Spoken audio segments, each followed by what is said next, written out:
మనసున్న మంచి మహారాజు అంటారు కానీ మన సమస్యలు ఏం లేదు. విశ్వాసనం నిత్యమని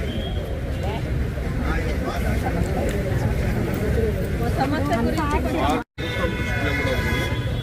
మేమందరం కూడా ఎవరు కానీ అంగన్వాడీ అంటేనే మాకు చాలా ఇప్పుడే కాదు ఎప్పుడైనా అభిమానమే. మొట్టమొదటి పోరాటంలో చెప్పినాం అంగన్వాడీలను ప్రమోట్ చేయాలి, వాళ్ళ స్కేల్ కూడా పెంచాలని చెప్పి ఈ మినీ సెంటర్లు అన్నింటినీ కూడా రెగ్యులరైజ్ చేయాలని చెప్పి ఏదో ఒక సెంట్రల్ గవర్నమెంట్ ఏదో ఇచ్చినట్టుంది ప్రీ ప్రైమరీ స్కూల్. నాకు కూడా అర్థం కాలేదు.